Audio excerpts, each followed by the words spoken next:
कांग्रेस के लोगों ने खुद की मिट्टी प्लीत करके लिया है और अपने आप को अपने मुंह पे बहुत बड़ा चाटा मार के लिया है। वो जानते नहीं कि सोनिया गांधी कितना बोलती। आपल्या टप्प्यात आला की कार्यक्रम करायचे, तो अभी जब वैली के टप्पे में आएगा तो उसका कार्यक्रम होगा। तकपाल सभी न्यूज में बोल रहे हैं कि मेरा वैली फोन नहीं उठा रही है। तकपाल को जानता कौन है? आप इसको धमकियां दे रहे हैं, आप कुछ बोल रहे हैं। तो जैसे ही अजीत दादा का स्वर्गवास हुआ, दुखों का पहाड़ था उनके ऊपर। सर, इस समय महाराष्ट्र में जो गूंगी गुड़िया का प्रकरण चल रहा है, सबसे पहले तो इस पर बात करते हैं, क्या कहेंगे? मैं सबसे पहले तो ये कहना चाहूंगा कि कांग्रेस पार्टी के जो अध्यक्ष है सतपाल, एक तो इनको लोग जानते नहीं कि ये अध्यक्ष हैं और इनकी कोई गरिमा है नहीं। और ये पार्टी अभी खत्म हो चुकी है, पार्टी फट चुकी है, इसकी स्टोरी पूरी खत्म हो चुकी है। तो उन्होंने जो ये ट्वीट किया एक्स के ऊपर कि भाई गूंगी गुड़िया करके इन्होंने जो संबोधित किया है, तो वो जब हमने सुबह मैंने 10 बजे के करीब ये ट्वीट देखा तो मैंने तुरंत ही अपने लोगों को बुलाया 12 बजे। और ये 12 बजे हमने बहुत बड़ा एक आंदोलन लिया। मैं आप सभी मीडिया वालों का आभारी हूँ कि आप लोगों ने उस आंदोलन को अच्छा सपोर्ट किया और डर के मारे इमीडिएटली उन्होंने वो ट्वीट जो है डिलीट किया और माफी मांगी। लेकिन ये नारी के सम्मान में पूरा हिंदुस्तान है और हमारा ये कल्चर है कि हम हिंदुस्तान में नारी का सम्मान सर्वोपरि है।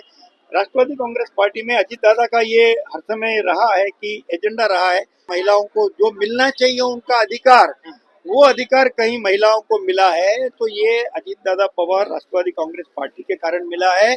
और ये कांग्रेस के लोगों ने खुद की मिट्टी प्लीत करके लिया है और अपने आप को अपने मुंह पे बहुत बड़ा चाटा मार के लिया है। वो जानते नहीं कि सोनिया गांधी कितना बोलती। सर, मगर देखिए, एक निषेध हो गया, आंदोलन हो गए, माफी भी मांग ली गई, खेद पहले उन्होंने प्रकट कर लिया, पहले तो बचाव कर रहे थे, फिर खेद प्रकट किया, अब माफी भी मांग ली। पर जो एक नेगेटिव मैसेज जो जाना था, जो सुनेत्रा वैनी है, उनके इमेज के बारे में कि कमजोर नेत्री है, इस प्रकार का जो मैसेज जाना था वो तो जनता के बीच में चला गया। नहीं नहीं, बिल्कुल मैसेज जनता के बीच में नहीं गया क्योंकि लोगों ने उनका काम देखा। क्योंकि जैसे ही अजीत दादा का स्वर्गवास हुआ, वो तीसरे चौथे दिन वो उन्होंने शपथ ग्रहण किया। उसके बाद उन्होंने महाराष्ट्र का पदभार संभाला, डीसीएम का।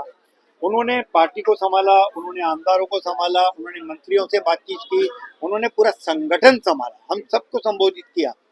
तो ऐसी परिस्थिति में जहां हमारे हिंदुस्तान में कल्चर है कि अगर हमारे यहाँ किसकी कोई स्वर्गवास हो जाता है तो हम तो 40-40 दिन बाहर नहीं निकलते। दुखों का पहाड़ था उनके ऊपर और उन्होंने कोई भी ऐसा ये नहीं मनाया कि भाई हमें हम पे दुख है। और उन्होंने हर प्रोग्राम, हर विकास का क्षण, आप देखेंगे शासकीय जितने प्रोग्राम हुए सब में सुनित्रा वैनी हाजिर थी। मैं आपको बताऊं, कोई भी नेगेटिव मैसेज इससे गया नहीं है इससे, क्योंकि सबको पता है उनके बारे में कि वो शब्दों में कम काम में ज्यादा विश्वास करती हैं और वो शब्दों से इतना खेलना अभी नहीं चाहती।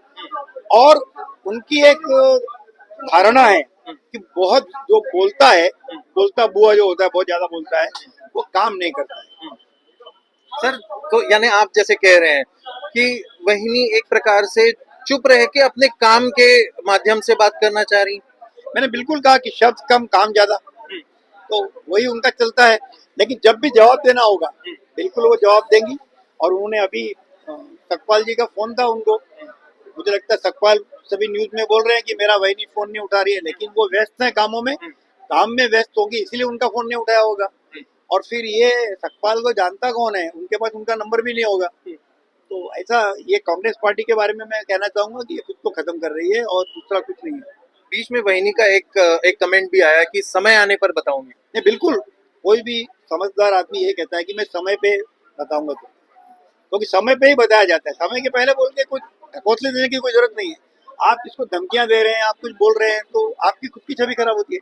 आपको तो समय के ऊपर ही, जैसे कि वो आपने देखा है जयंत पाटिल राष्ट्रवादी के, आपल्या टप्प्यात आला की कार्यक्रम करायचे, ये उनका डायलॉग था। तो अभी जब वैली के टप्पे में आएगा तो उसका कार्यक्रम होगा। जब लोहा गर्म होगा तब मार तब हथौड़ा मारेंगे, तब हथौड़ा मारेंगे।